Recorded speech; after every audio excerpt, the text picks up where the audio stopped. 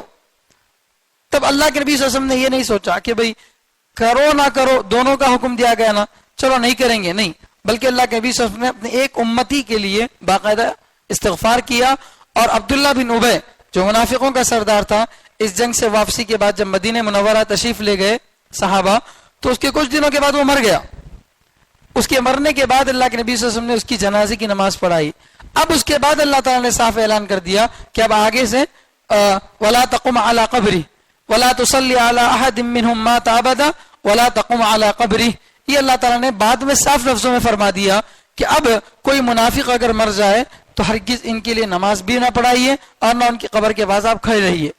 تو تب تک آپ صلی اللہ علیہ وسلم کو اختیار تھا، تو اللہ کے نبی صلی اللہ علیہ وسلم نے اس کو اختیار فرمایا.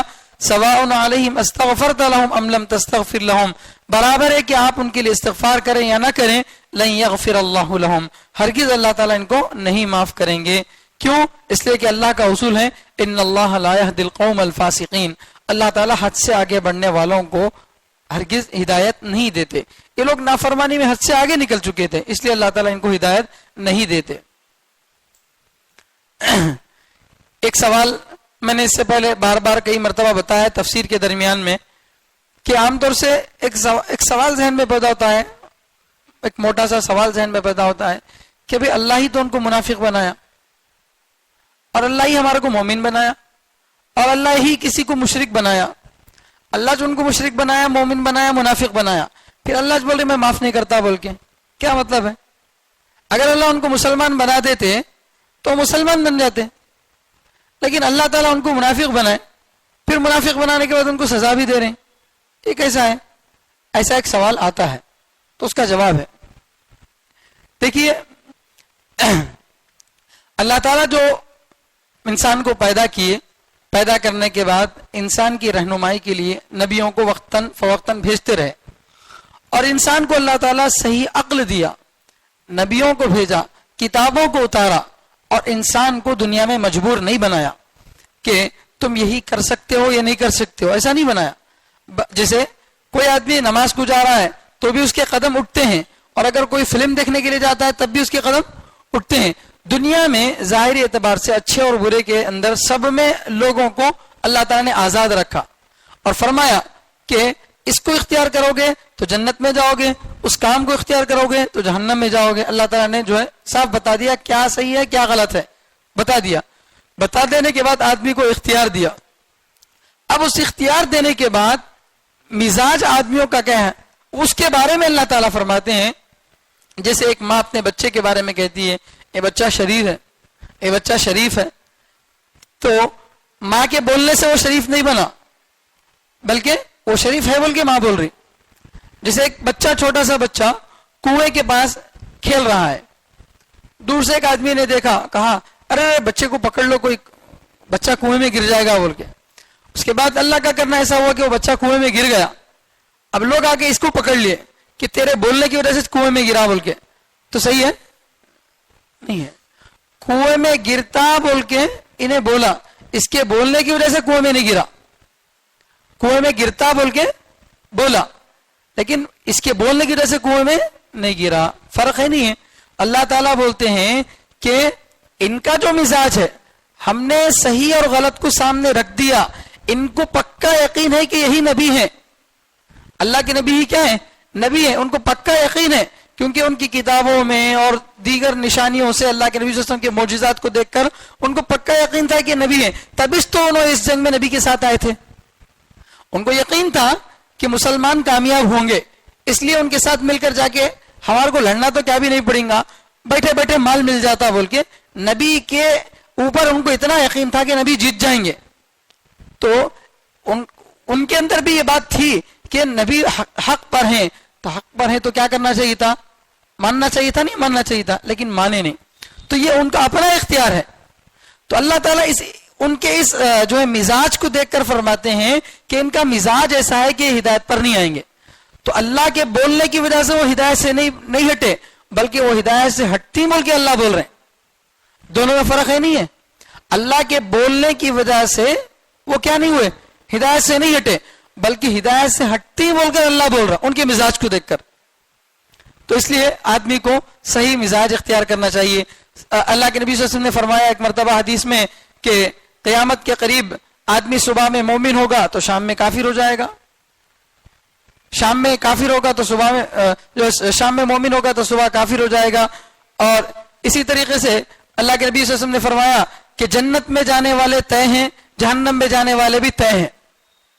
حدیث میں آتا ہے مشکا شریف کے اندر کہ جنت میں جانے والے بھی طے ہیں, جہنم میں جانے والے بھی طے ہیں.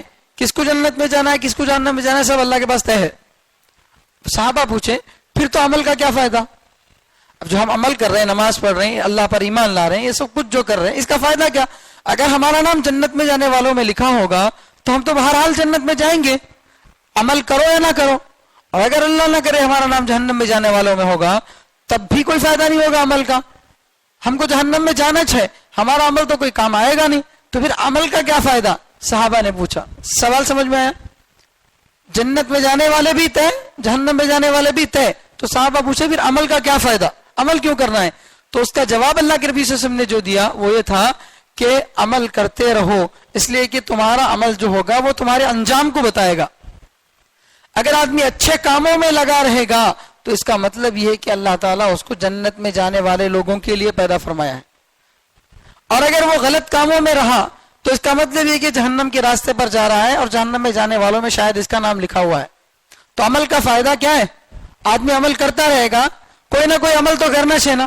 نماز یا تو پڑھے گا یا تو نہیں پڑھے گا, پڑھے گا تو جنت والوں کا کام, نہیں پڑھے گا تو جہنم والوں کا کام. اگر پڑھنے کا کام کرتا رہا تو اس کا مطلب یہ ہے کہ اللہ تعالیٰ شاید اس کو کس کی فہرست میں لکھے ہیں, جنت میں جانے والوں کی فہرست میں لکھے ہیں.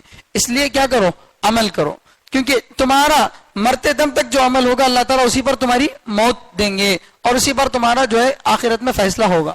تو اس لیے جو ہے عمل کرنا ہے. تو ان لوگوں کو اللہ تعالیٰ نے منافق نہیں بنایا, کہ منافق بنتے بول کے اللہ تعالیٰ کیا کر رہے ہیں, اس کی اطلاع دے رہے ہیں.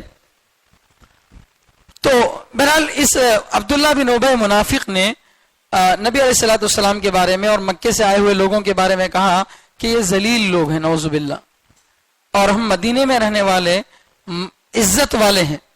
ہم لوگوں نے ان کو ٹھکانہ دیا, کھانا پینا دیا, ساری قربانیاں ہم نے ان کے لیے پیش کی, تو آج ان کا ایک آدمی ہمارے آدمی کو لات مارتا ہے اور ان کا قبیلہ ہمارے قبیلے سے لڑتا ہے. اتنا سر پر ان کو چڑھانے کی ضرورت کیا ہے؟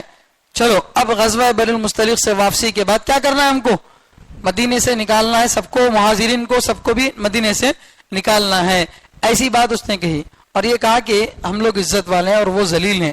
تو اللہ تعالیٰ اس کا جواب دے رہے ہیں, ہم الذین یقولون, یہی وہ لوگ ہیں جو کہتے ہیں, لا تنفقوا علی من عند رسول اللہ, خرچ نہ کرو ان لوگوں پر جو اللہ کے رسول کے پاس ہیں, خرچ نہ کرو ان لوگوں پر جو اللہ کے رسول کے پاس ہیں, حتی ینفضوا, تاکہ وہ منتشر ہو جائیں, تاکہ وہ پھیل جائیں. یعنی مدینے میں رہنے والے لوگوں سے منافقوں کا سردار یہ کہہ رہا ہے کہ تم نبی کے جو صحابہ مہاجر ہیں لوگوں پر خرچہ مت کرو. جب ان کو کھانا پانی نہیں ملیں گا تو انہوں کیا کریں گے, مدینہ چھوڑ کے خود بخود چلے جائیں گے. ہماری وجہ سے ان کی روزی روٹی چل رہی ہے, لہٰذا اگر ہم ان کو اپنے گھر سے نکال دیں گے, اپنی دکان سے نکال دیں گے, ان کو کھانا پینا دینا بند کر دیں گے, تو وہ اپنے آپ کیا ہو جائیں گے, یہاں سے چلے جائیں گے. ایسا سوچ رہا تھا کون, عبداللہ بن ابی. تو اس نے کہا لا تنفقوا, خرچ مت کرو, علی من, ان لوگوں پر, عند رسول اللہ, جو اللہ کے رسول کے پاس ہیں. کیا واسطے خرچ مت کرو, حتی ینفضوا, تاکہ وہ منتشر ہو جائیں, مدینے سے نکل جائیں, خود ہی نکل جائیں. جب بھوک زیادہ لگے گی تو خود بخود نکل جائیں گے, ایسا اس نے کہا.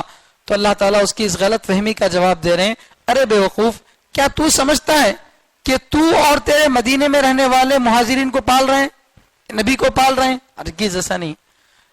تم ان کو نہیں پال رہے ہو, بلکہ تم کو پالنے والا بھی اللہ ہے. تمہارا پالنے والا بھی اللہ ہے, ان کا پالنے والا بھی اللہ ہے. زمین اور آسمان میں رہنے والے ہر ذرے کو پالنے والا کون ہے؟ اللہ ہے. تو روزی روٹی کے خزانے کس کے پاس ہیں؟ اللہ کے پاس ہیں. تو لہٰذا یہ تمہارا جو خیال ہے کہ ہم کسی کو پال رہے ہیں, یہ غلط خیال ہے. تو اس سے ان لوگوں کو بھی بڑا سبق ہے جو لوگ دین کی جگہوں پر پیسہ خرچہ کرتے ہیں, مدرسے میں پیسہ دے رہے ہیں, جماعت کو کھانا کھلا رہے ہیں, یا کسی غریب بچی کی شادی کر رہے ہیں, کسی جگہ پر اللہ کے راستے میں پیسہ خرچہ کر رہے ہیں, اور یہ سمجھ رہے ہیں کہ میرا بہت بڑا احسان ہے, میں وہاں کرا یہاں کرا. تو یہ احسان جتلانے کی ضرورت نہیں ہے, اس لیے کہ تم اس کو نہیں کھلا رہے ہو. تم کسی مدرسے کے بچے کا پیٹ نہیں بھر سکتے, وہ بھرنے والے تو اللہ ہیں. خوش ہو جاؤ کہ اللہ نے تم کو ذریعہ بنایا. اللہ نے تم کو کیا کرا؟ ذریعہ بنایا. تو اس لیے اللہ تعالیٰ فرماتے ہیں کہ تم لوگ اور مدینے کے لوگوں نے مکے سے آنے والوں کو کھانا نہیں کھلایا, تم لوگ ان کے رازق نہیں ہو. رزق کے خزانے کس کے پاس ہیں؟ اللہ کے پاس ہیں. اسی کو اللہ تعالیٰ فرماتے ہیں وَلِلَّهِ خَزَائِنُ السَّمَاوَاتِ وَالْأَرْضِ, اللہ ہی کے لیے ہیں آسمانوں اور زمین کے خزانے. اللہ ہی کے لیے آسمانوں اور زمین کے خزانے. وَلَكِنَّ الْمُنَافِقِينَ لَا يَفْقَهُونَ, لیکن منافق نہیں سمجھتے, لیکن منافق لوگ نہیں سمجھتے ہیں. تو اللہ یہ فرماتے ہیں کہ کوئی آدمی اپنے بارے میں یہ گمان کرے کہ میں فلاں آدمی کا رازق ہوں, میری وجہ سے اس کا گھر چلتا ہے, تو یہ بے وقوفی ہے, ناعقلی ہے. کوئی کسی کا رازق نہیں ہے, کوئی کسی کی روزی روٹی چلانے والا نہیں ہے. آج دھمکی دی جاتی ہے نا کام کرنے والے کو, نکال دوں گا, یہ کر دوں گا, وہ کر دوں گا. تو یا امام کو دھمکی دی جاتی ہے مسجد سے, ہم یہ نہیں کر دیں گے, وہ کر دیں گے, اور سمجھتے ہیں کہ ہم ان کی روزی روٹی کو چھین لیے. تو کسی کی روزی روٹی کو کوئی چھین نہیں سکتا, صرف اللہ تعالیٰ ہی سب کو روزی دینے والے ہیں. اسی کو اللہ تعالیٰ فرماتے ہیں کہ یہ منافقین جو سمجھ رہے تھے یہ بے وقوفی کی بات ہے, ان کے اندر عقل نہیں تھی, اسی لیے اللہ فرماتے ہیں وَلَكِنَّ الْمُنَافِقِينَ لَا يَفْقَهُونَ, لیکن منافق لوگ سمجھتے نہیں ہیں کیونکہ ان کے اندر سمجھ نہیں ہے, ان کے اندر سمجھ نہیں ہے. ناسمجھی والی بات ہے اپنے آپ کو رازق سمجھنا. يَقُولُونَ لَئِن رَجَعْنَا إِلَى الْمَدِينَةِ لَيُخْرِجَنَّ الْأَعَزُّ مِنْهَا الْأَذَلُّ. يَقُولُونَ, یہ کہتے ہیں. عبداللہ بن ابی اور اس کے ساتھی لوگوں نے مل کر کہا تھا کہ لَئِن رَجَعْنَا, اگر ہم واپس لوٹیں, إِلَى الْمَدِينَةِ, مدینے کی طرف, اگر ہم واپس لوٹیں مدینے کی طرف, لَيُخْرِجَنَّ, تو البتہ ضرور بھی ضرور نکالے گا, الْأَعَزُّ مِنَّا, الْأَعَزُّ عزت والا, منہا مدینے سے, الْأَذَلَّ زیادہ ذلیل آدمی کو. تو اگر ہم مدینے کی طرف لوٹ جائیں تو عزت والا مدینے سے کس کو نکال دے گا؟ ذلت والے کو, ذلیل آدمی کو نکال دے گا. تو اس کا مطلب کیا تھا عزت والا اور ذلت والا سے؟ نعوذ باللہ, عزت والے سے مراد خود اپنے آپ کو اور مدینے کے رہنے والوں کو, اور ذلت والے سے مراد کس کو لے رہا تھا؟ نبی علیہ الصلوۃ والسلام کو اور آپ کے مکے سے آئے ہوئے صحابہ کو ایسا مراد لے رہا تھا, لیکن الفاظ صاف استعمال نہیں کیا. مدینے والے مکے والوں کو نکال دو بول کے نہیں بولا, کیونکہ اس کے بارے میں خود قرآن کہتا ہے کہ یہ بہت بڑی زبردست زبان جانتا تھا عبداللہ بن ابی. تو باتیں ایسی کرتا تھا کہ آدمی اس کی باتوں کے جادو میں آ جاتا. تو اس طرح سے الفاظ استعمال کیا. تو اللہ تعالیٰ آگے فرماتے ہیں جس طرح روزی روٹی کے خزانے اللہ کے پاس ہیں, روزی دینے والا, رزق دینے والا اللہ ہے, اسی طریقے سے اللہ ہی عزت اور ذلت دینے والے ہیں. وَلِلَّهِ الْعِزَّةُ, اللہ ہی کے لیے عزت ہے, وَلِرَسُولِهِ, اور اس کے رسول کے لیے, وَلِلْمُؤْمِنِينَ, اور ایمان والوں کے لیے, اور ایمان والوں کے لیے ہے. وَلَكِنَّ الْمُنَافِقِينَ لَا يَعْلَمُونَ, لیکن منافق لوگ جانتے نہیں ہیں, لیکن منافق لوگ جانتے نہیں ہیں. تو یہاں پر بھی اللہ تعالیٰ نے ان کی بات کی تردید فرمائی اور فرمایا کہ عزت کس کے لیے ہے؟ اللہ کے لیے, اللہ کے رسول کے لیے. عزت دینے والے اللہ ہیں, اللہ کے رسول کی عزت ہے اور ایمان والوں کی عزت ہے. ایمان والا اگر اس کے پاس کلمہ موجود ہے, وہ اللہ اور اس کے رسول کو مانتا ہے, تو وہ اس کروڑ پتی, ارب پتی, کھرب پتی سے بہتر ہے جس کے پاس دنیا بھر کے خزانے ہیں. کیوں؟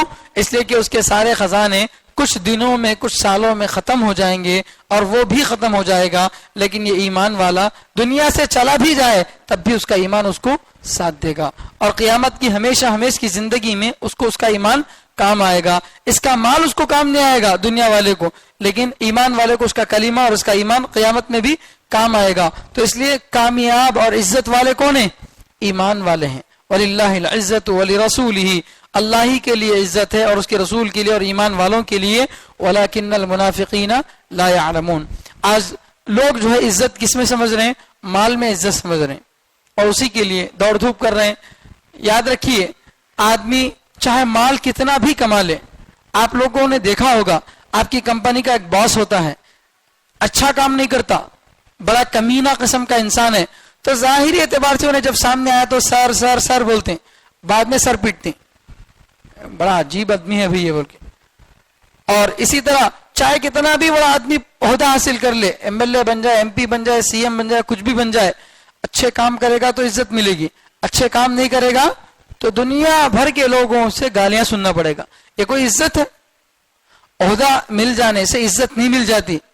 اس کے برخلاف ایک مسجد کا امام ہے، ایک سنت لباس میں ایک آدمی ہے، وہ باہر جاتا ہے، لوگ اس کو چار لوگ دیکھ کر سلام کرتے ہیں اور اس کی عزت کرتے ہیں، یہ اصل عزت ہے۔ تو اللہ تعالیٰ فرماتے ہیں ایمان کے اندر عزت ہے، ایمان والوں کے اندر کے لیے عزت ہے، منافقوں کے پاس عزت نہیں ہے۔ اسی لیے اللہ فرماتے ہیں وَلَكِنَّ الْمُنَافِقِينَ لَا يَعْلَمُونَ، منافق لوگ جانتے نہیں ہیں۔ اوپر اللہ فرماتے ہیں لا يفقهون اور یہاں فرماتے ہیں لا يعلمون، دونوں میں فرق ہے۔ لا يفقهون کا معنی سمجھتے نہیں ہیں اور لا يعلمون کا معنی جانتے نہیں ہیں۔ سمجھ کے مقابلے میں کیا آتا؟ نہ سمجھی، بے وقوفی۔ تو اپنے آپ کو رازق سمجھنا، یہ سمجھنا کہ میں کمپنی چلا رہا ہوں تو 10 لوگوں کا 20 لوگوں کا میں رازق ہوں، میں ان کو روزی روٹی دیتا ہوں، یہ سمجھنا بے وقوفی ہے۔ کیوں؟ اس لیے کہ اگر وہ آج کاش کام بند کر دیں گے تو کمپنی کون چلائے گا؟ آج جو ٹاٹا برلا جو بڑے بڑے لوگ بنے بیٹھے ہیں اپنی جگہ پر، ان کے ہاتھ کے نیچے لاکھوں لوگ کام کر رہے ہیں، تب جا کر ان کو فائدہ ہو رہا۔ اگر آج ہی لوگ کام کرنا چھوڑ دیں تو کیا ایک اکیلا آدمی پوری کمپنی چلا سکتا ہے؟ نہیں چلا سکتا۔ مالدار غریب کا محتاج ہے کام کرانے میں، اور غریب محتاج ہے مالدار کا پیسوں کے اندر۔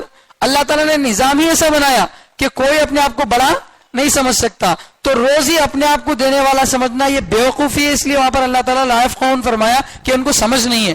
اور یہاں پر عزت کا مسئلہ کیسا ہے کہ کسی کو عزت ملتی ہے، کسی کو عزت نہیں ملتی، تو اس کا تعلق جہالت سے ہے۔ اس لیے اللہ تعالیٰ اس کے مقابلے میں کیا فرماتے ہیں؟ لا يعلمون، کہ منافق نہیں جانتے، ان کے اندر جہالت ہے، یہ نہیں جانتے کہ عزت کس کو ملنے والی ہے۔ آگے اللہ تعالیٰ جو ہے نفاق کی جو دوسری قسم ہے، نفاق کی جو دوسری قسم ہے اس کا کیا تعلق ہے؟ نفاق اصلی، نفاق اعتقادی کس کو بولتے ہیں وہ بتا دیا کہ دل سے تصدیق نہ ہو، آدمی دل سے اللہ کو اور اس کے رسول کو نہ مانے، ظاہری طور پر کچھ دنیاوی فائدے حاصل کرنے کے لیے اپنے آپ کو مسلمان ظاہر کرے، تو یہ اصلی نفاق ہے، یہ جہنم میں جائے گا، یہ کافر سے بھی بدتر ہے۔ لیکن ایک ہے نفاق عملی۔ نفاق عملی کس کو بولتے ہیں؟ کہ آدمی دل میں اعتقاد تو رکھے، اللہ اور اس کے رسول کو مانے، لیکن یقین اس کے اندر نہ ہو، پوری طرح سے یقین نہ ہو۔ اب یقین کیوں نہیں ہے بھائی؟ یقین اس لیے نہیں ہے کہ آدمی مال میں اولاد میں اتنا لگ گیا کہ اس کے لیے دین کے واسطے فرصت نہیں رہی۔ اب دین کا جب مسئلہ آتا ہے تو اس کے لیے یقین نہیں ہوتا۔ کچھ وقت مسجد میں اگر آ کر بیٹھیں گے، اللہ روزی روٹی دینے والے ہیں، آ کر بیٹھو بول تو اسے یقین نہیں آتا ہے، نہیں تو یقین کم ہو جاتا ہے اولاد کے اندر، مال متاع کے اندر وقت لگانے سے، یا پھر ایمان لانے کے بعد تھوڑی بہت مصیبتیں آتی، پریشانیاں آتی، ان پریشانیوں کو دیکھ کر آدمی اس کا جو ہے یقین کم ہو جاتا۔ آج کتنے مسلمان ایسے ہیں جو تروپتی جا کر مندر میں پوجا کرتے ہیں، دکان میں تھوڑا سا نقصان ہو گیا، مسجد میں آ کر نماز پڑھے، کوئی ڈھنگ کی نماز نہیں، کوئی وضو ڈھنگ کا نہیں، کچھ بھی نہیں آتا تھا، بس آئے سرسری طور پر نماز پڑھ لیے، وہ بھی پڑھے نہیں معلوم، دعا کرے ہوں گے 2-4 مرتبہ، اللہ تعالیٰ مصیبت دور نہیں کرا، اللہ کی کیا مصلیحت تھی نہیں معلوم، سیدھے گئے درگاہوں کو گئے، وہاں سر جو ہے ٹیکا، وہاں سے بھی کام نہیں بنا، اب مندروں کو جا رہے ہیں، کیا واسطے؟ کہ وہاں سے کچھ مل جائے گا۔ تو یقین میں کمی کس کی وجہ سے آتی ہے؟ ایک تو دنیا کے اندر لگنے کی وجہ سے، اور دوسرا مصیبتوں کے آنے کی وجہ سے بھی، اور تیسری وجہ اس کی یہ ہے کہ آدمی کو کبھی غیر مسلموں سے اتنی محبت ہو جاتی ہے کہ اسلامی حکم کو سن کر اس پر جو ہے یقین کرنا دشوار ہوتا ہے. غیر مسلموں سے انسانی اعتبار سے جو کام کرنے وہ تو کر سکتے ہیں، لیکن دلی محبت اس سے نہیں کرنی چاہیے.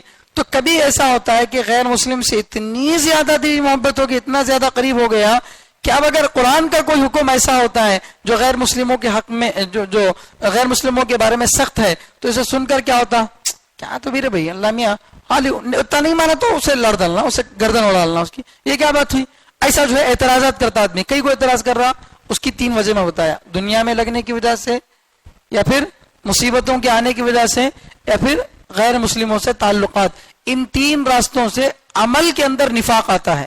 تو اللہ تعالیٰ اسی کو یہاں پر بیان کر رہے ہیں: یا ایھا الذین آمنو، اے وہ لوگ جو ایمان لائے، لا تلہکم، تم کو غفلت میں نہ ڈالے. الہا یلہی کے معنی غفلت میں ڈالنا، جیسے آتا ہے قرآن میں الہاکم التکاثر. تو لا تلہکم، غفلت میں تم کو نہ ڈالے، اموالکم، تمہارے مال، ولا اولادکم، اور نہ تمہاری اولاد، عن ذکر اللہ، اللہ کے ذکر سے. ایمان والو، تم کو غفلت میں نہ ڈالے تمہارے مال اور تمہاری اولاد، کس سے؟ اللہ کے ذکر سے. دیکھیے میں نے بار بار یہ بات بتایا ہے کہ قرآن کریم جو ہے ایک سمندر ہے. اس میں جملہ ایک ہوتا ہے مگر اس کی تفسیر بہت بڑی ہوتی ہے. اللہ کے نبی صلی اللہ علیہ وسلم کا بھی یہی حال تھا. اللہ کے نبی صلی اللہ علیہ وسلم نے ایسی حدیثیں پیش کی ہیں کہ حدیث میں لفظ 2 ہوتے ہیں لیکن اس کے پیچھے ایک بہت بڑا جو ہے معنی چھپا ہوا ہوتا ہے. تو یہاں پر اللہ تعالیٰ فرما رہے: اے ایمان والو، تم کو غفلت میں نہ ڈالے تمہارے مال اور تمہاری اولاد. تب یہاں دکان کا ذکر نہیں ہے، یہاں جاب کا ذکر نہیں ہے، یہاں بہت ساری چیزوں کا ذکر نہیں ہے. تو لیکن اللہ تعالیٰ نے کیا کہا؟ مال اور اولاد کہا. لیکن مال اور اولاد سے مراد کیا؟ دنیا. مال اور اولاد سے مراد کیا ہے؟ دنیا. کیونکہ آدمی زیادہ تر دنیا میں انہی چیزوں سے محبت کرتا ہے، زیادہ تر دنیا میں انہی چیزوں سے محبت کرتا ہے. مال سے بڑی محبت ہوتی ہے، چمڑی جائے دمڑی نہ جائے. تو یہ آدمی کا اصول ہوتا ہے. کتنا بھی بڑا مالدار ہوں گے، کروڑوں پتی ہوں گا، ایک مدرسے والا، ایک مسجد والا آ کر بول رہا بھائی 1000 روپے دو، تو 100 مرتبہ سوچتا. حالانکہ کروڑوں روپے میں سے 1000 روپے دینے سے کیا ہو جائے گا، لیکن نہیں دیتا. تو یہ ہے، مال سے آدمی کو بڑی محبت ہوتی ہے. اس لیے اللہ تعالیٰ دنیا بولنے کے بجائے دنیا میں جو ہائی لائٹ چیزیں ہیں جس سے آدمی غفلت میں پڑتا ہے اس کو بتایا کہ مال. اب مال سے کیا ہوا؟ مال کمانے کے لیے دکان بھی آ گئی، مال کمانے کے لیے بزنس بھی آ گیا، اور جو ہے آفس ورک بھی آ گیا، یہ سب چیزیں آ گئی. اس لیے کہ ان سب کاموں کا مقصد کیا ہے؟ مال حاصل کرنا. تو مال. دوسرا اولاد. رشتہ داروں میں سب سے زیادہ قریب آدمی کو کون ہوتے ہیں؟ اولاد. بعض مرتبہ آدمی کو بیوی سے اتنی محبت نہیں ہوتی. کس سے محبت ہوتی ہے؟ اولاد سے. بیوی سے تو صبح شام لڑ رہا، لیکن بچوں سے محبت کر رہا ہے. تو اللہ تعالیٰ فرماتے ہیں کہ یہ 2 چیزیں تمہارے لیے دنیا میں سب سے زیادہ محبوب ہیں. تو یہ چیزیں خاص طور پر، ورنہ مراد تو ساری دنیا ہے. دنیا کی چیزیں یہ کیا نہ کر دیں؟ اللہ کے ذکر سے تم کو غافل نہ کر دیں. اللہ کے ذکر سے مراد کیا؟ سبحان اللہ الحمدللہ پڑھنا یہ مطلب ہے؟ نہیں. اللہ کے ذکر سے مراد پورا دین ہے. عبادت بھی اس میں آ گیا، معاملات بھی آ گئے، اور نمازیں پڑھنا، روزے رکھنا، حج کرنا، یہ ساری چیزیں اس میں آ گئیں. کیونکہ یہ سب کیا؟ اللہ کا ذکر ہے. یہ سب کیا؟ اللہ کا ذکر ہے. تو 6 نمبر کے اندر جو ہم علم و ذکر سنتے ہیں تو ذکر بولتے سب سے پہلے ہمارا ذہن آتا سبحان اللہ الحمدللہ ولا الہ الا اللہ اکبر، یہ پڑھنا، تیسرا کلمہ پڑھنا، استغفار پڑھنا، درود شریف پڑھنا. یہ سرسری مطلب ہے ذکر کا، یہ سرسری مطلب ہے. صرف انہی الفاظ کو دوہرا دینا اصل ذکر نہیں ہے. اصل ذکر تو سارے دین کا مجمع ہے. اور میں نے اس سے پہلے ہی بتایا تھا، اللہ کو یاد رکھنا یہ ہے اصل اللہ کا ذکر. آدمی جس لائن میں لگا ہوا ہو اس لائن میں اللہ کو یاد رکھنا.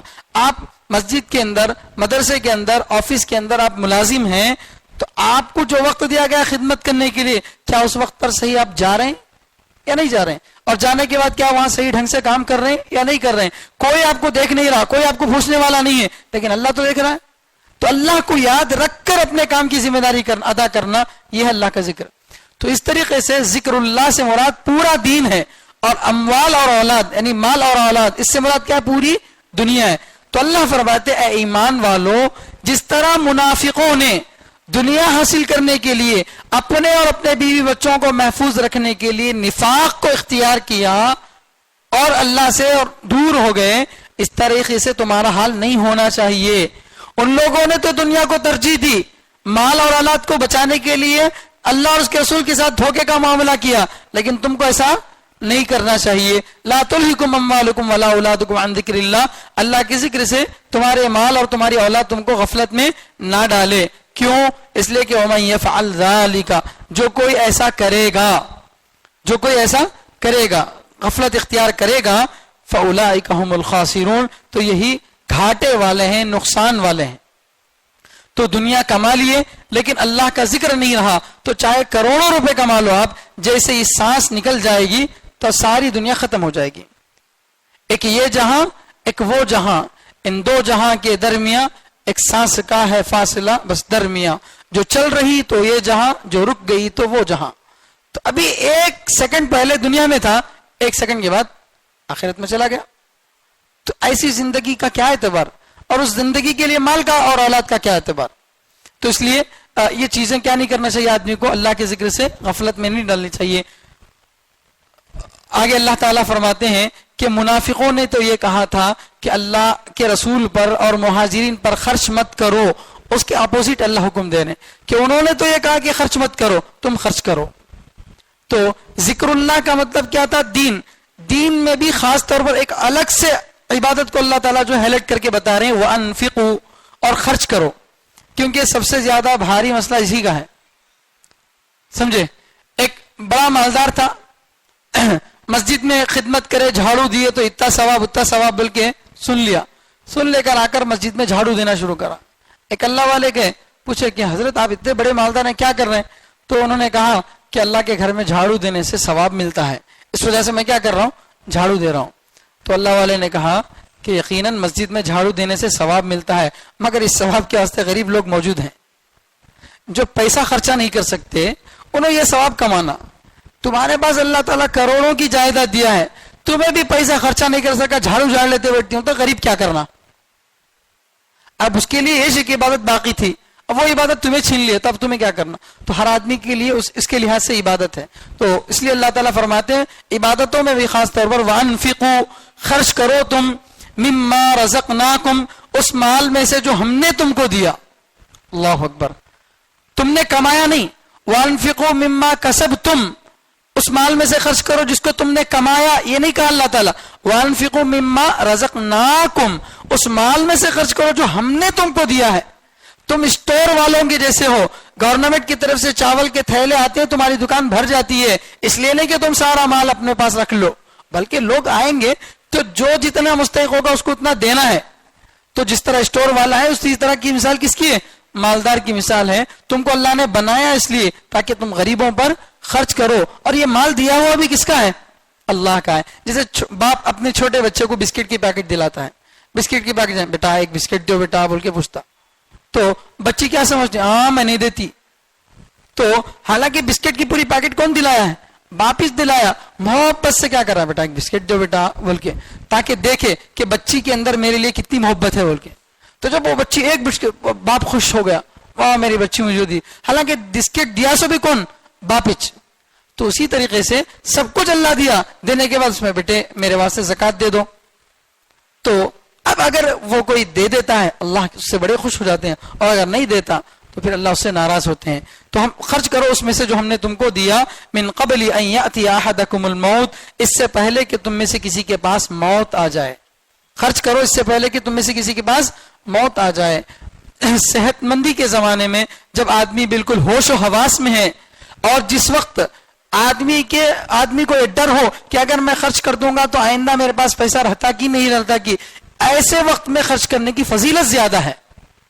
اور اس وقت میں جب ہاتھ پیر گر گئے، کھاٹ پہ پڑ گئے گھر میں، اب ڈاکٹر 24 گھنٹوں کا 48 گھنٹوں کا ٹائم دے دیا، ایسی بیماریوں میں مبتلا ہو گئے کہ اب صحت کی کوئی امید ہی نہیں ہے. اب ایسی صورت میں کیا کر رہے ہیں؟ فلاں کو اتنا دے دو، فلاں کو اتنا دے دو. آپ کی وصیت نہیں چلتی. مرتے وقت میں آپ کی وصیت صرف 1/3 میں چلتی. آپ بیمار ہونے سے پہلے صحت کے زمانے میں اپنا پورا مال اللہ کے راستے میں خرچ کر دیتے تو کوئی اف نہیں بول سکتا. لیکن جب آپ بیمار پڑ گئے اور ایسے بیمار پڑ گئے کہ اب صحت کی امید نہیں ہے تو آپ چاہے 1000 بولو کہ میرا مال اس کو اتنا دے دو اس کو اتنا دے دو, آپ کی بات نہیں مانی جائے گی. 1/3 میں ہی آپ کی وصیت نافذ ہوگی. تو زندگی رہتے ہوئے ہی مال سے آپ کی ملکیت ختم. اس لیے اس نوبت کو پہنچنے سے پہلے کیا کر لو, خرچ کر لو. جس وقت تم کو یہ ڈر ہو کہ اگر آج خرچ کروں گا تو کل ملتا نہیں ملتا, ایسے وقت میں خرچ کرنے کا ہی زیادہ ثواب ہے. تو خرچ کرو اس سے پہلے اس مال میں سے جو ہم نے تم کو دیا, اس سے پہلے کہ تم میں سے کسی کے پاس موت آ جائے. فیقول, تو وہ کہے لولا ربی لولا اخرتنی, اے میرے رب کیوں آپ نے مجھے مہلت نہیں دی, الی اجل قریب, ایک قریب مدت تک.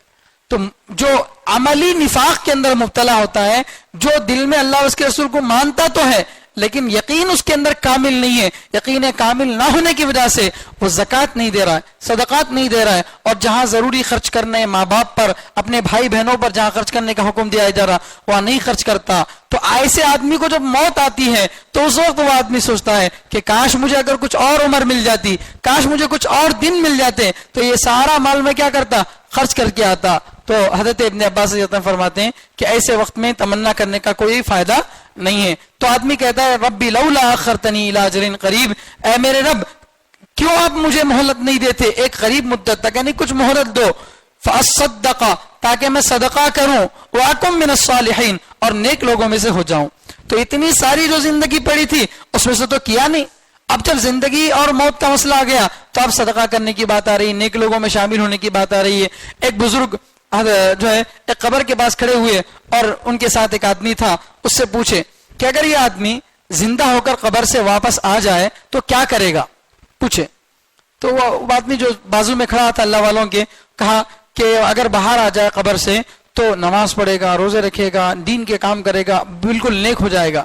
تو انہوں نے فرمایا کہ اب تو تمہارے پاس زندگی ہے نا, اب تمہارے پاس کیا ہے, زندگی ہے. اسے دوبارہ زندگی ملتی نہیں ملتی معلوم نہیں, لیکن تمہارے پاس ابھی فی الحال کیا ہے, زندگی ہے. یہ مر کر واپس آئے تو جو کام کرتا بول کو تمہیں بول رہے ہیں, تمہیں زندہ رہتے وہ کام کر لو تو تمہاری قبر آسان ہو جائے گی.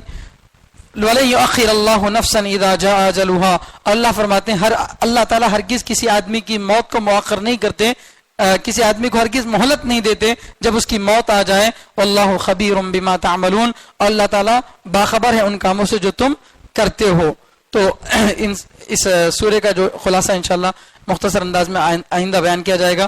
اللہ تعالیٰ سے دعا ہے کہ اللہ تعالیٰ ہم سب کو موت سے پہلے صحیح معنی میں دیندار بنائے اور اللہ کے راستے میں خوب خرچ کرنے کی توفیق عطا فرمائے, اور ہر قسم کے نفاق سے اللہ تعالیٰ ہماری حفاظت فرمائے.